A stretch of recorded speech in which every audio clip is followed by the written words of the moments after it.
Hello साथियों, welcome to the Exampur. हमें एग्जामपुर कलम से क्रांति। नमस्कार, नमस्ते, गुड इवनिंग। तो क्लास आपकी शुरू हो चुकी है। जुड़ेंगे हमारे साथ सभी लोग और एक बार क्लास को शेयर कर देंगे, सब्सक्राइब करेंगे चैनल को और सब्सक्राइब करेंगे चैनल को, वीडियो को लाइक करेंगे, ठीक है। और हमारे साथ सभी विद्यार्थी जुड़ जाएंगे, सभी विद्यार्थी हमारे साथ जुड़ जाएंगे ताकि कुछ भी उनका छूटे ना, ठीक है। और जैसे कि मैंने आप सभी को बताया था, कल बताया था कि कल हम यूपी के करंट अफेयर के बारे में पढ़ेंगे। तो यूपी के करंट अफेयर को आज हम नहीं कर पा रहे हैं क्योंकि मेरे पास जो करंट अफेयर के लिए सोर्स चाहिए होता है, क्योंकि करंट अफेयर कोई मैं खुद से तो बना नहीं सकता भाई। करंट अफेयर के लिए, करंट अफेयर का मतलब होता है कि बहुत सारी योजनाएं जो हाल फिलहाल में उन्होंने लॉन्च की हों, बहुत सारे ऐसे काम या बहुत सारे ऐसे निर्णय, सरकार के निर्णय, बहुत संस्थाओं के निर्णय, बहुत सारी नियुक्तियां जो हाल फिलहाल में होती रहती हैं, 10 दिन पहले, 15 दिन पहले, 1 महीने पहले, 2 महीने पहले। तो इसको हम लोग कहते हैं करंट अफेयर। क्या कहते हैं इसको? कहते हैं हम लोग करंट, मतलब करंट के मुद्दे। तो अभी मेरे पास कोई बहुत ज़्यादा कॉन्फिडेंशियल सोर्स मिला नहीं आज मुझे इसको कराने के लिए। कल देखूंगा, मिला भी एक दो तो, लेकिन वेरीफाई करने के लिए मेरे पास कुछ नहीं था। तो कल मैं इकट्ठा करता हूं और उसके बाद आपको करंट अफेयर कराता हूं, ठीक है।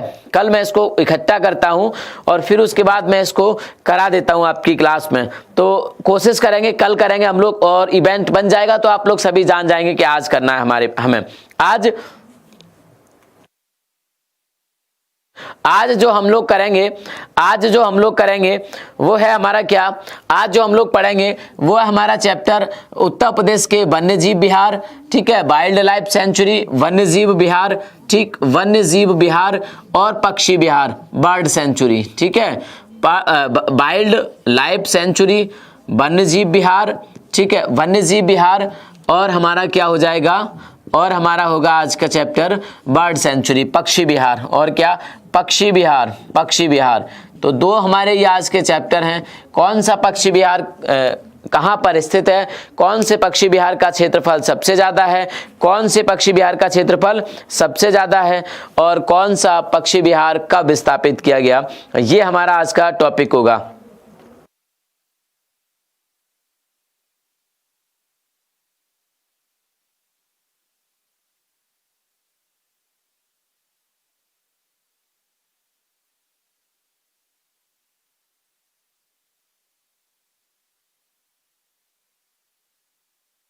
परेशान क्यों हो रहे हो भाई?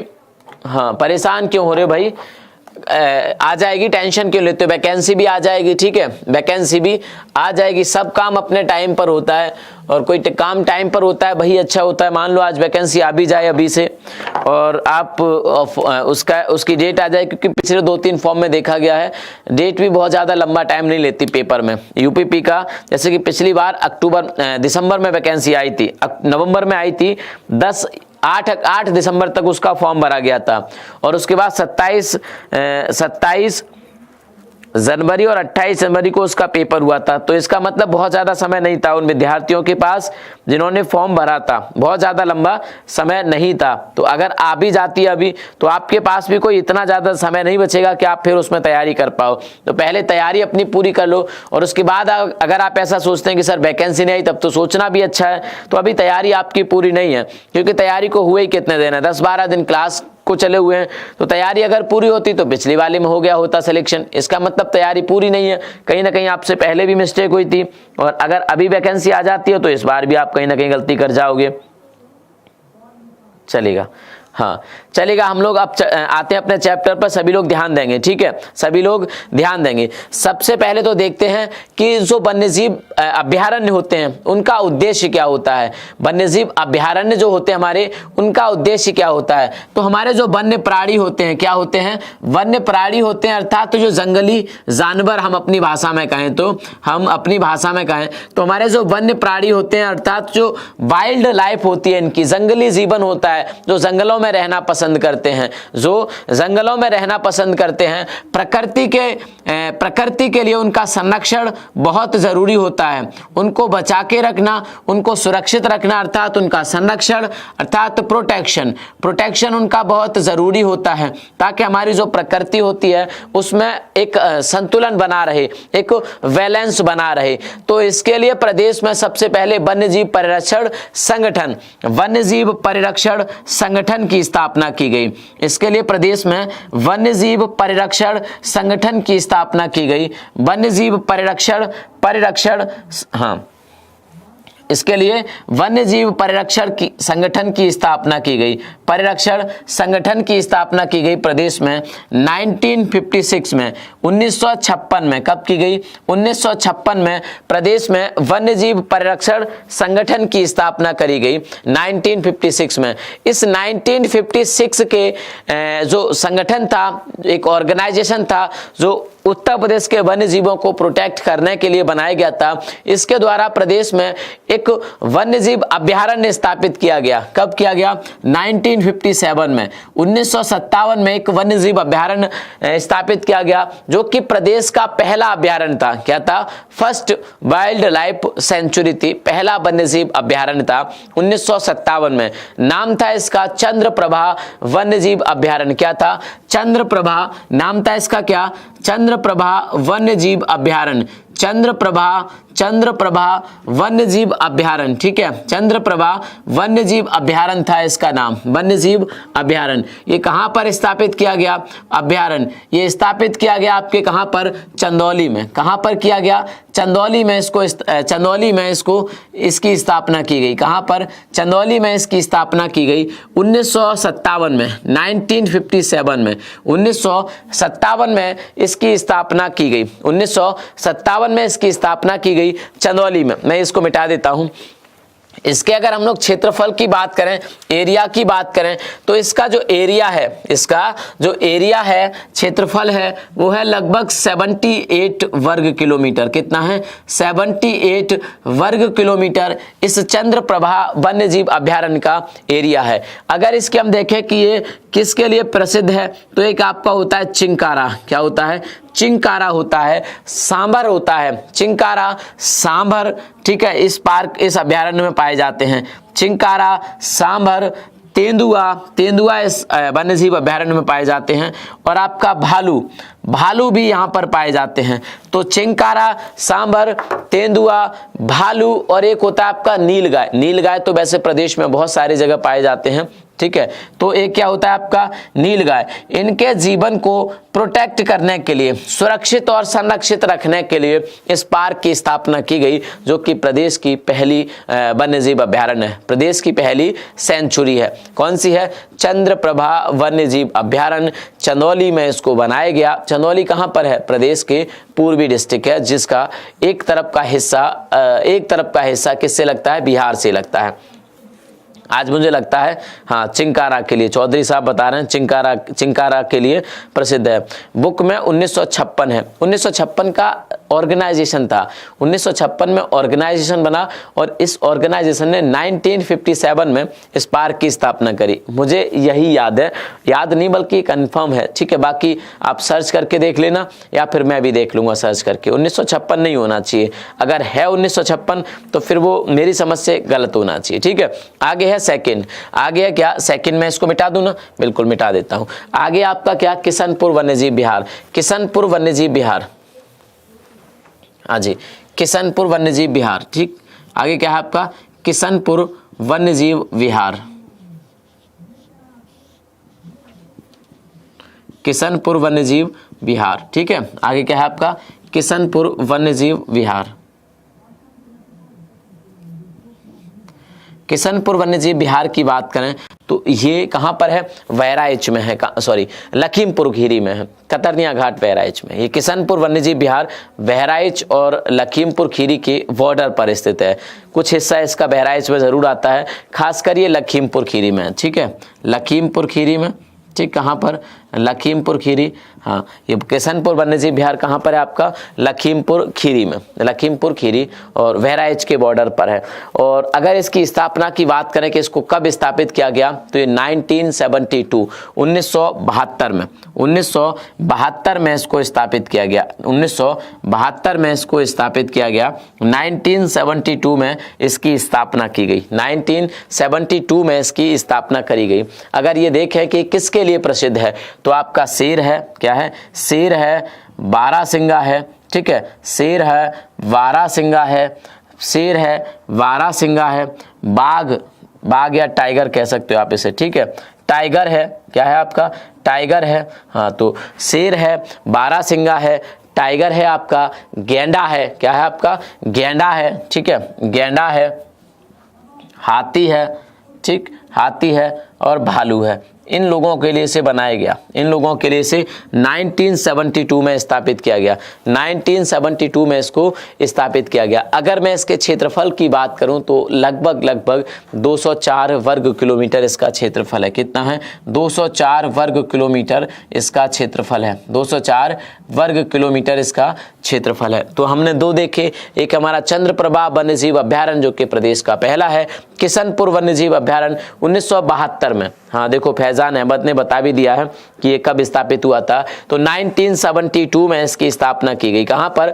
1972 में इसकी स्थापना करी गई। इसके आगे है आपका कतरनिया घाट वन्यजीव अभ्यारण्य। क्या है, कतरनिया घाट वन्यजीव अभ्यारण्य, कतरनिया घाट वन्यजीव अभ्यारण्य है आगे तीसरे नंबर का, तीसरे नंबर का है आपका कतरनिया घाट वन्यजीव अभ्यारण्य, कतरनिया घाट वन्यजीव अभ्यारण्य है आपका, ठीक है, कतरनिया घाट वन्यजीव अभ्यारण्य, ठीक, वाइल्ड लाइफ सेंचुरी, कतरनिया घाट वन्यजीव अभ्यारण्य है तीसरा, वन्यजीव अभ्यारण्य है तीसरा, ठीक है। अगर इसकी मैं बात करूं तो ये आपके बहराइच में है। कहां पर है, बहराइच में है आपका कतरनिया घाट वन्यजीव अभ्यारण्य। अगर इसकी स्थापना की बात करूं तो ये 1976 में, इसके 4 सालों के बाद, ये 1976 में इसकी स्थापना करी गई।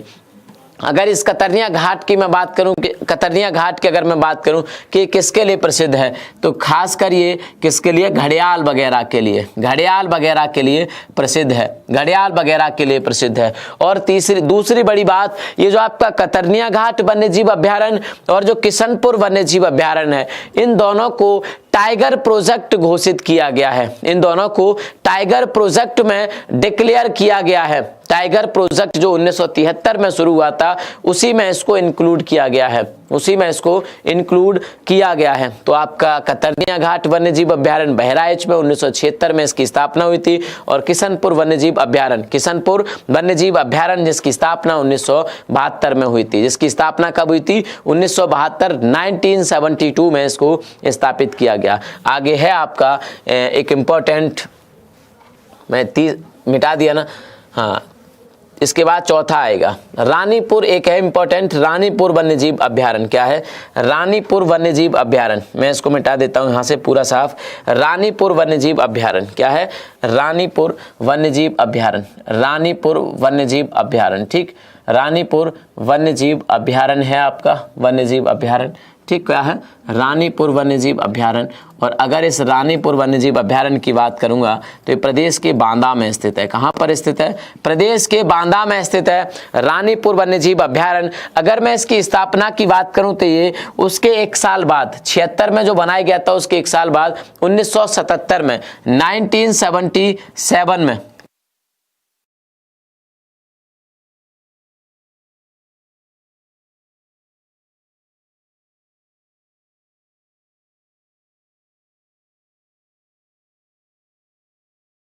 चलिए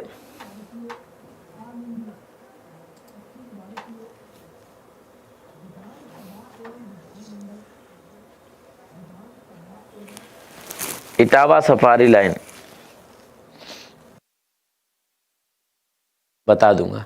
हाँ, जो लोग कह रहे हैं कि 2022 वगैरह में जो सवाल कर रहे हैं, इसकी बात हम बाद में कर लेते हैं, ठीक है, क्लास के बाद हम लोग उसकी बात करेंगे, उसके बारे में, ठीक, हाँ, उसके बारे में हम लोग बात करेंगे। चलिए आते हैं इसके क्षेत्रफल की अगर बात करें, हम लोग इसके एरिया की बात करें, किसकी बात करें, इसके एरिया की बात करें तो इसका एरिया है कितना, 230 वर्ग किलोमीटर, 230 वर्ग किलोमीटर इसका एरिया है, 230 वर्ग किलोमीटर इसका एरिया है। आगे हम लोग आते हैं और अगर देखें कि किसके लिए प्रसिद्ध है तो विभिन्न प्राणियों के लिए, बहुत सारे प्राणी यहाँ पर, चाहे वो नीलगाय हुआ आपका, चाहे वो आपका बारहसिंगा, गैंडा, और इन सब के लिए प्रसिद्ध है, जो खासकर बुंदेलखंड वाले क्षेत्र में ज्यादातर जो पाए जाते हैं, ठीक है, मोर वगैरह के लिए भी प्रसिद्ध है आपका।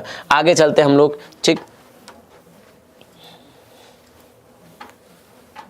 हाँ, आगे चलते हैं महावीर स्वामी वन्यजीव अभ्यारण्य। क्या है, महावीर स्वामी वन्यजीव अभ्यारण्य, महावीर स्वामी वन्यजीव अभ्यारण्य, महावीर स्वामी वन्यजीव अभ्यारण्य, ठीक है। जो लोग कह रहे हैं ना, मैं अभी चर्चा करूंगा 2022 पे कि वैकेंसी 2022 में आएगी, ठीक है। महावीर स्वामी वन्यजीव अभ्यारण्य, महावीर स्वामी वन्यजीव अभ्यारण्य, इसकी बात करूँ ये कहाँ पर है, याद कर लो यार एक बार में, बार बार आपको याद करने की जरूरत ना पड़े। यह है ललितपुर में। वैसे बहुत सारे लोगों को याद भी है जो बता रहे हैं कमेंट कर करके, जैसे कि अभी रानीपुर वन्यजीव अभ्यारण्य की बात करूं तो मैंने 230 वर्ग किलोमीटर लिखा, उससे पहले यहां पर कोई लिख रहा था कि 230 वर्ग किलोमीटर उसका क्षेत्रफल है, तो आपको याद होना चाहिए। इसके अगर स्थापना की बात करूं तो ये भी सेम 1977 में इसकी स्थापना हुई। क्षेत्रफल की बात करूं, इसके एरिया की बात करूं तो 5.4 किलोमीटर, 5.4 वर्ग किलोमीटर है इसका एरिया, और प्रदेश का सबसे छोटा वन्यजीव अभ्यारण्य है। क्या है? प्रदेश का सबसे छोटा वन्यजीव अभ्यारण्य है आपका महावीर स्वामी वन्यजीव अभ्यारण्य। अगर ये देखो कि किसके लिए प्रसिद्ध है तो आपका बंदर बहुत पाए जाते हैं यहाँ पर, और मोर, इन दोनों को संरक्षित करने के लिए, बंदर और मोर को सुरक्षित बचाए रखने के लिए ये प्रसिद्ध है। बंदर और मोर बहुत पाए जाते हैं इस अभ्यारण्य में, ठीक है। तो महावीर स्वामी वन्यजीव अभ्यारण्य बंदर और मोर के लिए प्रसिद्ध है, ललितपुर में स्थित है। 1977 में इसकी स्थापना करी गई। आगे चलते हैं 3 राज्यों का एक संयुक्त अभ्यारण्य है, राष्ट्रीय चंबल, 3 राज्यों का है, 3 राज्यों का है, ठीक है। 3 राज्य इसमें शामिल हैं। राष्ट्रीय चंबल वन्यजीव अभ्यारण्य, राष्ट्रीय चंबल वन्यजीव अभ्यारण्य, राष्ट्रीय चंबल वन्यजीव अभ्यारण्य, ठीक है। वन्यजीव अभ्यारण्य, ठीक, वन्यजीव अभ्यारण्य। अगर मैं इसकी बात करूं तो एक तरफ ये यूपी में भी है, दूसरी तरफ ये एमपी और राजस्थान, इन तीनों में है। एमपी, यूपी और राजस्थान, एमपी और राजस्थान, ये इन तीनों जगह है। अगर यूपी की बात करूं तो आगरा, इटावा और औरैया। आगरा, यूपी की अगर मैं बात करूं तो आगरा, इटावा और औरैया में फैला हुआ है। कहां पर? आगरा, इटावा और औरैया में फैला हुआ है। बाकी के एमपी में भी है इसका विस्तार और राजस्थान में भी है इसका विस्तार। तो एमपी, यूपी और राजस्थान का संयुक्त अभ्यारण्य है ये, और इसीलिए से राष्ट्रीय चंबल वन्यजीव अभ्यारण्य कहा गया है। अगर मैं बात करूं कि यूपी में इसका कितना क्षेत्रफल है तो जाहिर सी बात है भाई, 3 जनपद में फैला हुआ है तो बड़ा तो होगा। तो 635 वर्ग किलोमीटर के आसपास इसका क्षेत्रफल है। कितना? 635 वर्ग किलोमीटर के आसपास इसका क्षेत्रफल है। और अगर मैं बात करूं कि इसको स्थापित कब किया गया, इसकी स्थापना कब हुई, तो 1977 में पिछला वाला था, उसके जस्ट बाद 1979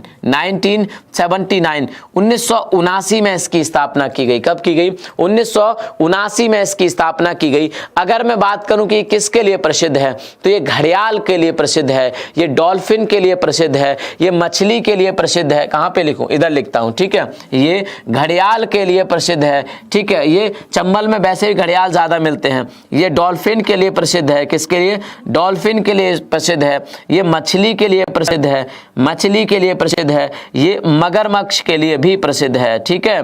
ये मगरमच्छ के लिए भी प्रसिद्ध है। डॉल्फिन इस चंबल राष्ट्रीय चंबल वन्यजीव अभ्यारण्य में काफी मिलती हैं। मछली तो खैर सब जगह मिल जाती हैं, लेकिन विभिन्न प्रजाति होती हैं चंबल में, उनको संरक्षित और सुरक्षित रखने के लिए इसको वाइल्ड लाइफ सेंचुरी डिक्लेयर किया गया है। तो घड़ियाल, डॉल्फिन, मछली और मगरमच्छ।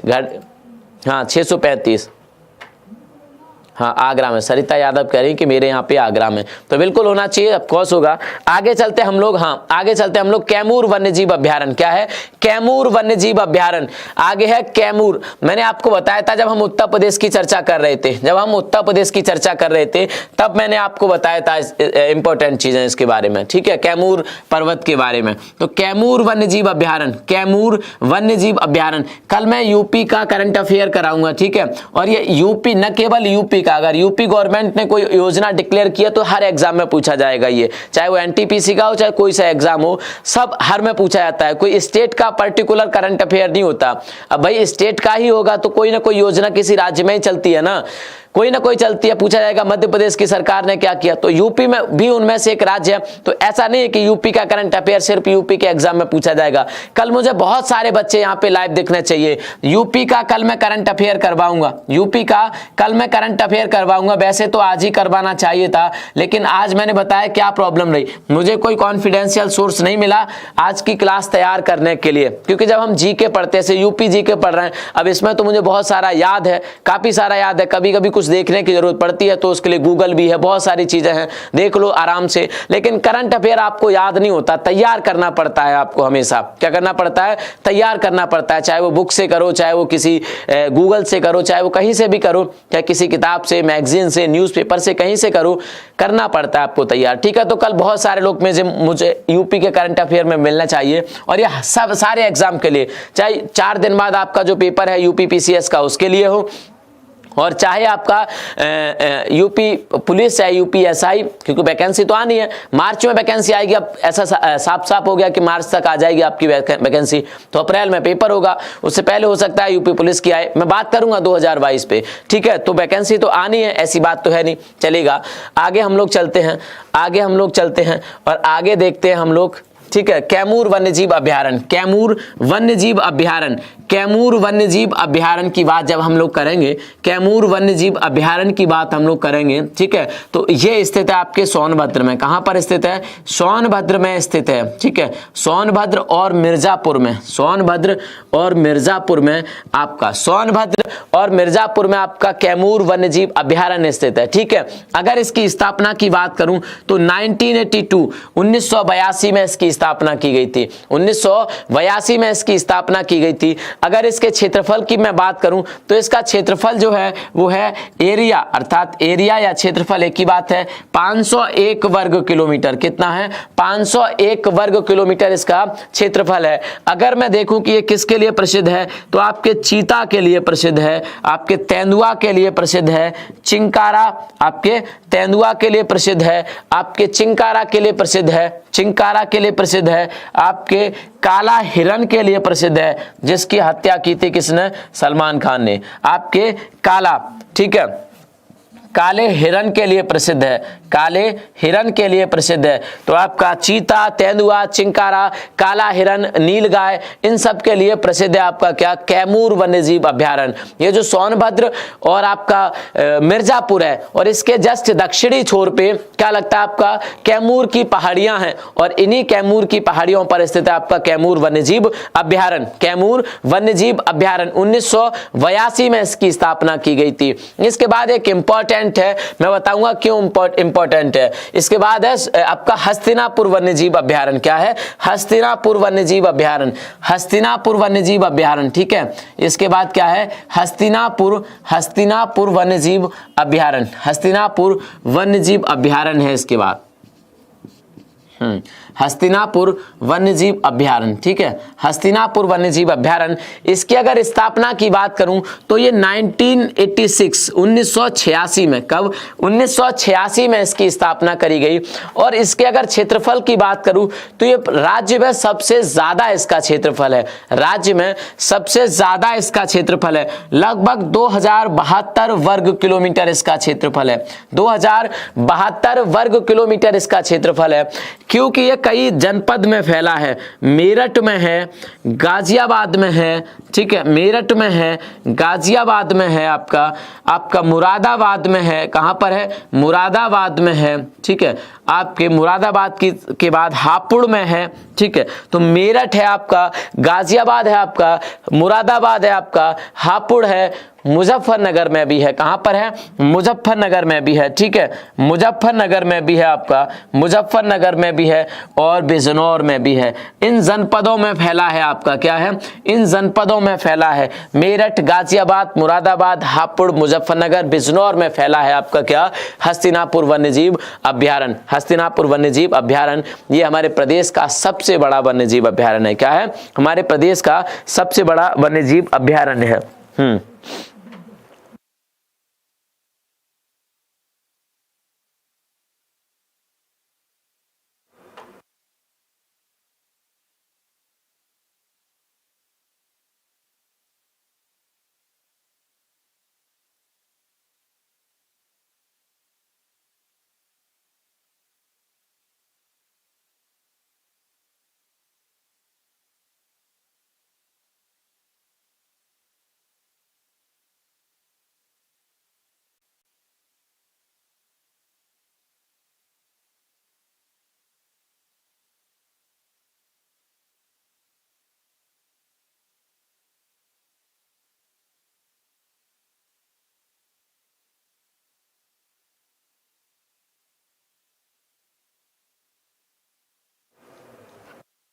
हाँ बिजनौर में भी आवाज चलेगी, आवाज आ रही होगी, अब आवाज आ रही होगी यार, सही काम कर रहा है मेरा माइक, आवाज आ रही होगी। चलिए इसके बाद हम लोग आगे चलते हैं, इसके बाद हम लोग क्या करते हैं, आगे चलते हैं, ठीक है।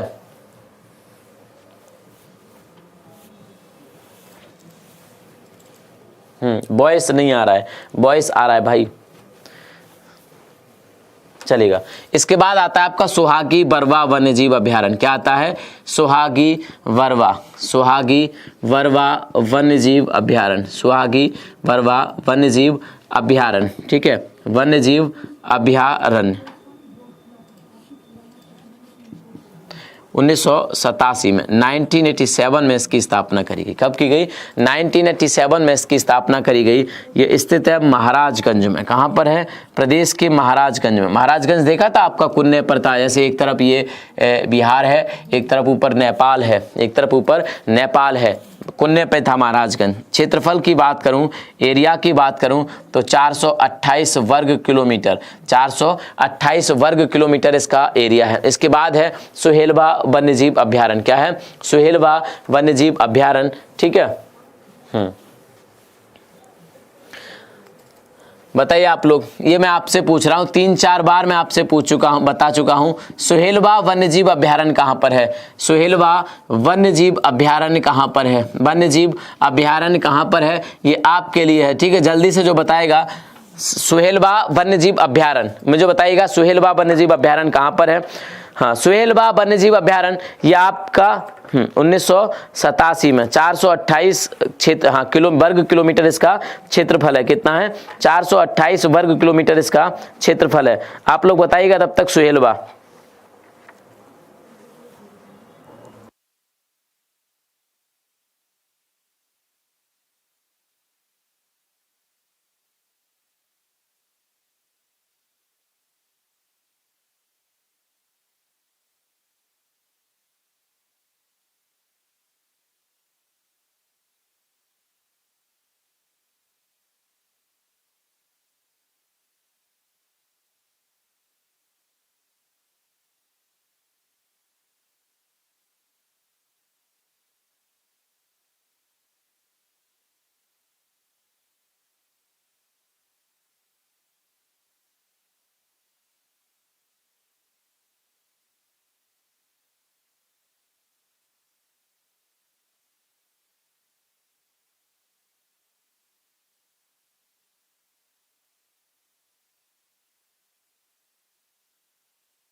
वर्ग, हाँ चलिए। सुहेलवा वन्यजीव अभ्यारण्य, आवाज नहीं आ रही थी मुझे पता था, अब आ गई होगी, ठीक है, माइक म्यूट रह गया था मेरे से।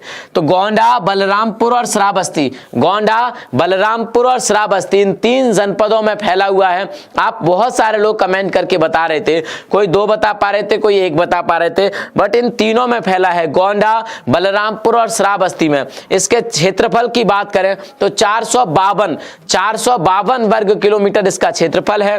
1988 में इसकी स्थापना करी गई, 1988 में इसकी स्थापना करी गई। इसके बाद आता है आपका कछुआ वन्यजीव अभ्यारण्य। ये कछुआ वन्यजीव अभ्यारण्य आपके एग्जाम में पूछा गया था, ठीक है, कछुआ वन्यजीव अभ्यारण्य आता है, कछुआ वन्यजीव अभ्यारण्य, कछुआ वन्यजीव अभ्यारण्य आता है, कछुआ वन्यजीव अभ्यारण्य आपका एग्जाम में पूछा गया। अगर मैं बात करूं इस कछुआ वन्यजीव अभ्यारण्य की तो ये आपके वाराणसी में स्थित है। कहां पर स्थित है, वाराणसी में स्थित है। कहां पर स्थित है, आपके वाराणसी में स्थित है। कछुआ के लिए प्रसिद्ध है आपका, और इसकी जो स्थापना है वो 1989 में की गई थी। 1989 में इसका क्षेत्रफल की अगर हम लोग बात करें तो इसका क्षेत्रफल है 7 वर्ग किलोमीटर। कितना है, 7 वर्ग किलोमीटर है। सबसे छोटा तो महावीर स्वामी है, ठीक है, जिसका क्षेत्रफल 5.5 वर्ग किलोमीटर है, ठीक है, कितना है, 5.5 वर्ग किलोमीटर, लेकिन इसका है 7 वर्ग किलोमीटर। तो कछुआ वन्यजीव अभ्यारण्य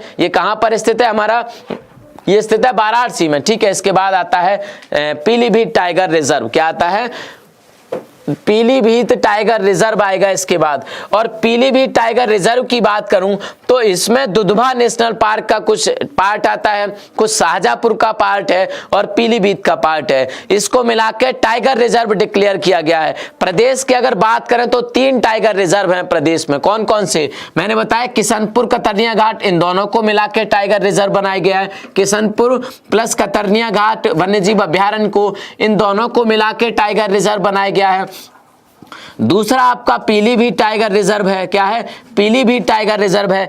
तीसरा है आपका बिजनौर में एक जगह पड़ती है अमनगढ़ रेंज, क्या पड़ती है, बिजनौर में एक जगह पड़ती है अमनगढ़ रेंज, और ये अमनगढ़ रेंज आपके कार्बेट नेशनल पार्क का ही हिस्सा है। वर्तमान में इसको भी टाइगर रिजर्व डिक्लेयर किया गया है, इसको भी टाइगर रिजर्व घोषित किया गया है। अगर इसकी हम लोग बात करें पीलीभीत की तो ये 2014 में बनाया गया है। कब बनाया गया है, 2014 में बनाया गया है। इसके क्षेत्रफल की बात करें तो 1079 वर्ग किलोमीटर, 1079 वर्ग किलोमीटर इसका क्षेत्रफल है। इसका पीलीभीत टाइगर रिजर्व का, पीलीभीत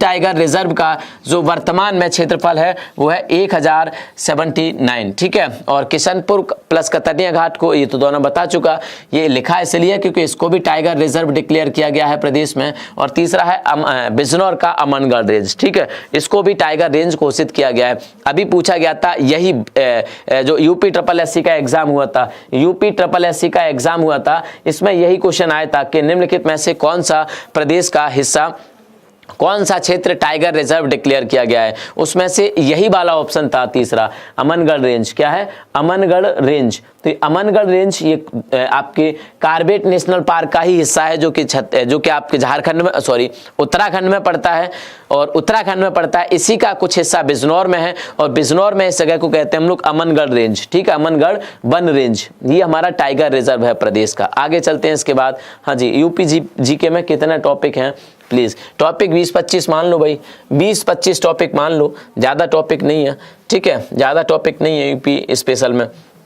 आगे देखते हैं हम लोग, आगे देखते हैं, हाँ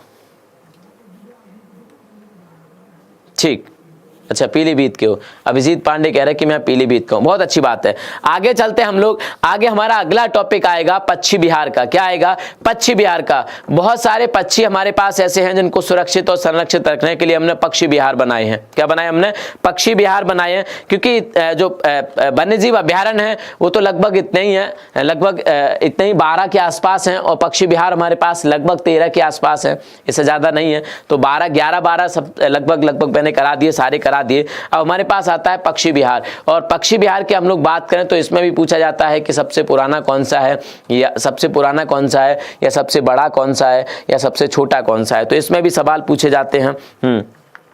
इतना यूपी किसका हिस्सा है, यूपी किसका हिस्सा है, मतलब यूपी किसका हिस्सा है, मैं क्या बताऊं इसका जवाब।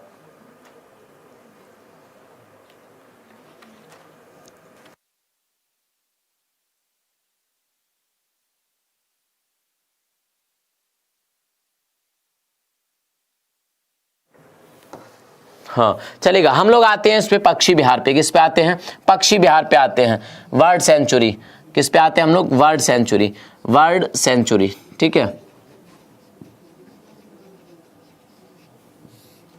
हम लोग आते हैं पक्षी बिहार पे, अर्थात तो बर्ड सेंचुरी। पहला है हमारे पास नवाबगंज पक्षी बिहार। क्या है, नवाबगंज पक्षी बिहार, नवाबगंज पक्षी बिहार। नवाबगंज पक्षी बिहार कहाँ पर है, आप लोग सभी कमेंट करेंगे, मैं जल्दी से इसको खत्म करा देता हूँ। नवाबगंज पक्षी बिहार की अगर हम लोग बात करें तो ये उन्नाव में स्थित है। कहाँ पर है, उन्नाव में स्थित है। वर्तमान में इसका नाम बदला गया है और चंद्रशेखर पक्षी बिहार किया गया है। क्या किया गया है, वर्तमान में इसका नाम बदला गया है और चंद्रशेखर पक्षी बिहार इसका नाम किया गया है। इसकी स्थापना की बात करें अगर हम लोग तो ये 1984 में 1984 में स्थापित हुआ। इसकी एरिया की बात करें तो 2 वर्ग किलोमीटर, कितने एरिया, 2 वर्ग किलोमीटर इसकी एरिया है। 1984 में इसको स्थापित किया गया। उन्नाव में ये स्थापित है। उन्नाव वैसे भी अभी हाल फिलहाल में बहुत ज़्यादा चर्चाओं में रहा है। मतलब बहुत अच्छे कारण नहीं है, बहुत बुरे कारणों से उन्नाव अभी चर्चा में रहा है। तो आप सभी लोगों को पता होगा उन्नाव के बारे में। तो इसी उन्नाव में आपका नवाबगंज पश्चिम बिहार स्थित है। नवाबगंज पश्चिम बिहार कहाँ पर है? आपके इसी उन्नाव में। 1984 में इसकी स्थापना करी गई, इसीलिए प्रदेश का सबसे पुराना है। 1984 से पहले हमारे पास कोई भी पक्षी विहार नहीं होते थे। हमारे पास पक्षियों को सुरक्षित रखने के लिए कोई योजना ऐसी नहीं थी कि हम उनके लिए पक्षी विहार बनाएं, फिर अन्य किसी तरह की कोई सुविधा उनको प्रदान करें। तो 1984 में पहली बार उन्नाव में क्या बनाया गया? नवाबगंज पक्षी विहार बनाया गया। इसके बाद दूसरा आता है एक समसपुर पक्षी विहार। क्या आता है? समसपुर पक्षी विहार। समसपुर पक्षी विहार। और समसपुर पक्षी विहार की अगर हम लोग बात करें तो इसको 1987 में 1987 में स्थापित किया गया। 1987 में समसपुर पक्षी विहार को बनाया गया। कहां पर बनाया गया? रायबरेली में। कहां पर बनाया गया? रायबरेली में इसको बनाया गया। इसका अगर क्षेत्रफल देखें तो 8 वर्ग किलोमीटर। हमारे पास कोई बहुत ज्यादा बड़े पक्षी विहार नहीं है, बहुत ज्यादा बड़े पक्षी विहार नहीं है। इसका क्षेत्रफल है 8 वर्ग किलोमीटर। ठीक है। इसके बाद आता है एक पक्षी विहार जिसका नाम है लाख बहोसी पक्षी विहार। क्या है? लाख बहोसी पक्षी विहार। ये लाख बहोसी पक्षी विहार, इसका क्षेत्रफल कितना है? इतना है कि इससे बड़ा प्रदेश में कोई नहीं है। ठीक है। लाख बहोसी पक्षी विहार। लाख बहोसी पक्षी विहार की अगर मैं बात करूं, पक्षी विहार अगर मैं इसकी बात करूं तो ये कहां पर स्थित है? ये स्थित है आपके कहां पर? कन्नौज में। कहां पर है? कन्नौज में स्थित है। कन्नौज में स्थित है। इसका क्षेत्रफल है लगभग 80 वर्ग किलोमीटर। कितना है? 80 वर्ग किलोमीटर। तो 80 वर्ग किलोमीटर के साथ ये प्रदेश का सबसे बड़ा पक्षी विहार है। ठीक है। इसकी स्थापना की बात करूं तो 1988 में इसकी स्थापना करी गई। कब की गई? 1988 में इस पक्षी विहार की स्थापना की गई। इसके बाद आता है आपका क्या? सांडी पक्षी विहार। सांडी पक्षी विहार की सांडी पक्षी विहार की अगर मैं बात करूं, सांडी पक्षी विहार। इसके बाद क्या आता है? सांडी पक्षी विहार की स्थापना करूं, सांडी पक्षी विहार की बात करूं मैं, किसकी? सांडी पक्षी विहार। तो सांडी पक्षी विहार है आपके हरदोई में। कहां पर है? हरदोई में सांडी पक्षी विहार है। क्या है? सांडी पक्षी विहार। इसकी स्थापना 1990 में की गई। 1990 में सांडी पक्षी विहार की स्थापना की गई। इसके एरिया की अगर हम लोग बात करें तो इसका एरिया है 3 वर्ग किलोमीटर। कितना है? 3 वर्ग किलोमीटर इसका एरिया है। ठीक है। 3 वर्ग किलोमीटर। इसके बाद एक नया नाम आता है बखीरा पक्षी विहार। क्या है? बखीरा पक्षी विहार। हाँ, बखीरा पक्षी विहार। बखीरा पक्षी विहार। बखीरा पक्षी विहार। इस बखीरा पक्षी विहार की अगर मैं बात करूं तो ये है आपके संत कबीर नगर में। कहां पर है? संत कबीर नगर। हाँ, संत कबीर नगर, जिसका मुख्यालय खलीलाबाद है। क्या है इसका मुख्यालय? खलीलाबाद इसका मुख्यालय है। 1990 में इसकी स्थापना करी गई। 1990 में इसकी स्थापना की गई। अगर इसके एरिया की बात करूं तो ये भी काफी बड़ा है अपने आप में। 29 वर्ग किलोमीटर इसका एरिया है। कितना है? 29 वर्ग किलोमीटर इसका एरिया है। ठीक है। हाँ जी, हाँ, संत कबीर नगर। ये कहाँ है? बखीरा। बखीरा में है क्या? तो बखीरा पक्षी विहार ये संत कबीर नगर में स्थित है। कहां पर है? संत कबीर नगर में स्थित है। संत कबीर नगर। ठीक है।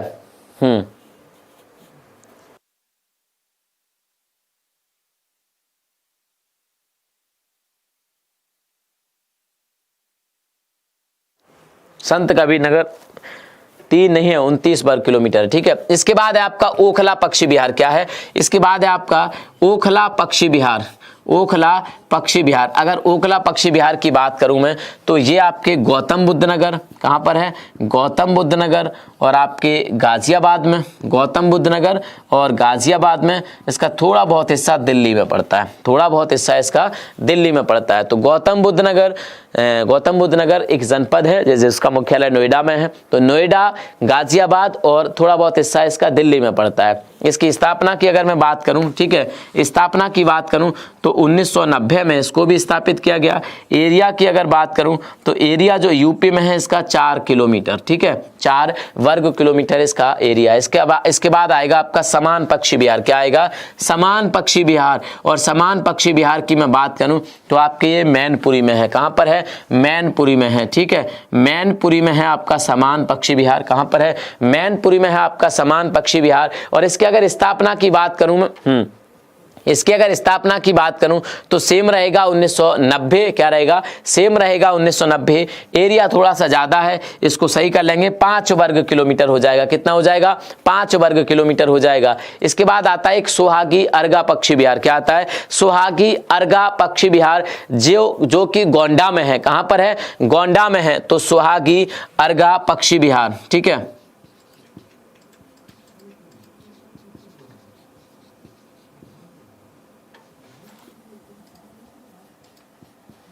हाँ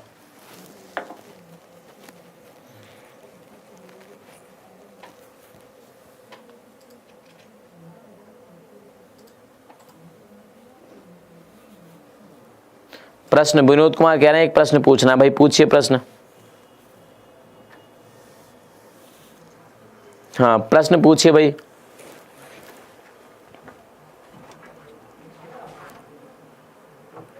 हाँ मैनपुरी में 1990 में स्थापित किया गया।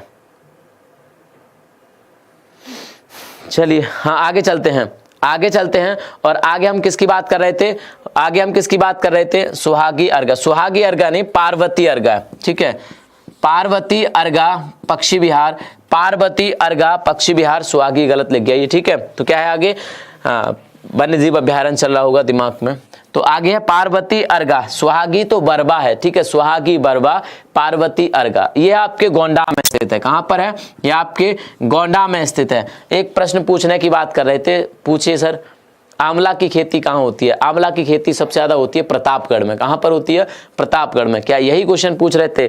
इटावा सफारी क्या है, इटावा सफारी लाइन क्या है। इटावा सफारी लाइन जो एशियाई शेर है, इटावा में बनाई गई है। 2000 जो अखिलेश यादव की सरकार थी, 12 से 17 इसके बीच में डेवलप की गई, 2014-15 के आसपास। ठीक है, यहाँ पर एशियाई शेरों को रखा जाता है, यहाँ पर एशियाई शेरों को, इसको कहा जाता है इटावा सफारी लाइन। यहाँ पर आप पर्यटक या टूरिस्ट के तौर पर जा सकते हैं। ठीक है, वो अभ्यारण्य की श्रेणी में नहीं आता, उसको भी हम देख लेंगे आगे। ठीक है, आगे हम उसको भी देख लेंगे। तो आगे हम किसकी बात कर रहे थे, गोंडा की बात कर रहे थे। इसकी अगर स्थापना की बात करें तो ये भी 1990 में ही स्थापित किया गया। ये भी क्या था, 1990 में ही स्थापित किया गया। इसके एरिया की अगर हम लोग बात करें तो इसकी एरिया है 11 वर्ग किलोमीटर। कितनी है, 11 वर्ग किलोमीटर इसकी एरिया है। इसके बाद आता है आपका पटना पक्षी विहार। क्या आता है, पटना पक्षी विहार से आपको जरूर लग रहा होगा कि ये शायद पटना में होगा या बिहार में होगा। कहां पर होगा, ये बिहार में होगा। अगर मैं इसकी बात करूं तो ये आपके एटा में है। कहां पर है, एटा में है। इसकी स्थापना भी 1990 में की गई और एरिया 11 में से 1 हटा दो तो 1 बचेगा। 1 वर्ग किलोमीटर इसकी एरिया है। कितनी है, 1 वर्ग किलोमीटर इसकी एरिया है। कहां पर है, एटा में है। 1990 में इसको स्थापित किया गया। इसके बाद आता है विजय सागर पक्षी विहार। क्या आता है, विजय सागर पक्षी विहार। और ये विजय सागर पक्षी विहार स्थित है आपके महोबा एवं हमीरपुर दोनों डिस्ट्रिक्ट में, महोबा एवं हमीरपुर दोनों डिस्ट्रिक्ट में। और इसकी स्थापना की गई थी सेम 1990 में। कब की गई थी, 1990 में। तो आप लिख लेना विजय सागर पक्षी विहार। क्या लिख लेना, विजय सागर पक्षी विहार आपके कहां पर है, महोबा और हमीरपुर में। विजय सागर पक्षी विहार, कौन सा, विजय सागर पक्षी विहार। विजय सागर पक्षी विहार आपका कहां पर है, विजय सागर पक्षी विहार है आपके हमीरपुर में और महोबा में। कहां पर है, हमीरपुर में और महोबा में। ठीक है, हमीरपुर में और महोबा में आपका विजय सागर पक्षी विहार है, विजय सागर पक्षी विहार है। इसकी स्थापना की बात करें तो ये भी 1990 में, 1990 में इसकी स्थापना की गई। क्षेत्रफल अभी मैंने बताया 3 वर्ग किलोमीटर इसका क्षेत्रफल है। कितना है, 3 वर्ग किलोमीटर इसका क्षेत्रफल है। इसके आगे आता है सुरहाताल पक्षी विहार। क्या है, सुरहाताल पक्षी विहार, जिसका नाम बदल के अभी कर दिया गया है लोकनायक पक्षी विहार। क्या, लोकनायक पक्षी विहार। और इस लोकनायक पक्षी विहार की हम लोग बात करेंगे, इसको सुरहाताल पक्षी विहार कहा जाए या फिर लोकनायक पक्षी विहार कहा जाए, एक ही बात है। क्या कहा जाए इसको, सुरहाताल, कंफ्यूज मत होना कभी भी, सुरहाताल कहा जाए इसको या फिर लोकनायक पक्षी विहार कहा जाए इसको। क्या कहा जाए, लोकनायक, बात एक ही है। ठीक है, लोकनायक पक्षी विहार ये स्थित है आपके कहां पर, ये स्थित है आपके प्रदेश के सबसे पूर्वी डिस्ट्रिक्ट अर्थात बलिया में। कहां पर स्थित है, बलिया में। बलिया मैंने बताया ना कि प्रदेश का सबसे पूर्वी जिला कौन सा है आपका, बलिया है। और अगर इसकी स्थापना की बात करें तो 1991 में इसकी स्थापना करी गई। 1991 में इसकी स्थापना की गई। क्षेत्रफल की अगर मैं बात करूं तो 34 वर्ग किलोमीटर इसका क्षेत्रफल है। क्या है? 34 वर्ग किलोमीटर इसका क्षेत्रफल है। इसके बाद आता है आपका एक सूर सरोवर पक्षी विहार। क्या है? सूर सरोवर पक्षी विहार आपका, ठीक है, सूर सरोवर पक्षी विहार। और सूर सरोवर पक्षी विहार की मैं बात करूं तो आपका सूर सरोवर, जहां से सूरदास थे, कहां से थे? आगरा से, ठीक है। तो सूर सरोवर पक्षी विहार की बात करूं तो ये आपके आगरा में स्थित है। कहां पर स्थित है? आगरा में स्थित है आपका सूर सरोवर पक्षी विहार। सेम बिल्कुल 1991 में स्थापना करी गई और 4 वर्ग किलोमीटर इसका क्षेत्रफल है। कितना है? 4। जितना ओखला पक्षी विहार का है उतना ही सूर सरोवर पक्षी विहार का आपका क्षेत्रफल है। और एक है आपका भीमराव अंबेडकर पक्षी विहार। क्या है? भीमराव अंबेडकर पक्षी विहार। यहां से हटा देता हूं, भीमराव अंबेडकर पक्षी विहार, भीमराव अंबेडकर पक्षी विहार, ठीक है, भीमराव अंबेडकर पक्षी विहार। ये आपके प्रतापगढ़ में, जो अभी मैंने बताया कि आंवला की खेती यहां पर सबसे ज्यादा की जाती है। तो भीमराव अंबेडकर पक्षी विहार की मैं बात करूं तो ये आपके कहां पर है? प्रतापगढ़ में स्थित है। इसकी स्थापना हुई थी कब? इसकी स्थापना हुई 2004 में। कब हुई? 2004 में इसकी स्थापना हुई। इसका क्षेत्रफल है 4.27, ठीक है, 4.27 वर्ग किलोमीटर इसका क्षेत्रफल है। स्थापना इसकी 2004 नहीं, 2003 कर लेंगे, ठीक है। तो 2003 में इसकी स्थापना हुई। 4.27 वर्ग किलोमीटर इसका क्षेत्रफल है। किसका? आपके किसका? भीमराव अंबेडकर पक्षी विहार। भीमराव अंबेडकर पक्षी विहार प्रतापगढ़ में स्थित है, जहां पर आंवले की खेती बहुत ज्यादा की जाती है। चलेगा, यह था आज का पक्षी विहार, जो कि लगभग 13 पक्षी विहार और 12 वन्य जीव अभ्यारण्य हमारे प्रदेश में। 25-26 की बात हमने कर ली। इनके आप नाम याद कर लेना, कौन सा कहां पर स्थित है, कौन सा पहले, कौन सा बाद में, कौन सा सबसे छोटा, कौन सा सबसे बड़ा। बस कहानी खत्म हो जाएगी, ठीक है, कहानी यहीं पे खत्म हो जाएगी। इनमें से एक क्वेश्चन आपसे पूछ लिया जाएगा। अब हम बात करते हैं किसकी? 2022 वाली। 2022 की बात करते हैं पहले, ठीक है। जो लोग आप पूछ रहे थे कि सर 2022 में वैकेंसी आ रही है, 2022 में वैकेंसी आ रही है, कि बहुत सारे लोग कह रहे हैं कि 2022 में वैकेंसी आएगी। क्यों कह रहे हैं बहुत सारे लोग? क्योंकि आज एक पेपर में खबर छपी थी, कि जून 2022 तक का, क्या छपी थी? कि जून 2022 तक हमारे पास क्या नहीं खाली है? हमारे पास ट्रेनिंग का कोई भी इंस्टीट्यूट खाली नहीं है कि जहां पर हम कांस्टेबल के लिए ट्रेनिंग करा सकें। क्योंकि उनका कहना है कि अगले जून 2020 तक, कि जून 2020 तक ये जो 41,000 वाले थे उनकी ट्रेनिंग करा पाएंगे। 41,000 वाला जो कि आपके 2018 में एग्जाम लिया था, जून 2018 में जो एग्जाम लिया था, उनकी ट्रेनिंग 2020 तक होगी, जून 2020 तक। क्योंकि पीएससी को अभी बुलाया गया है, अभी दिसंबर में उनकी पीएससी शुरू होगी।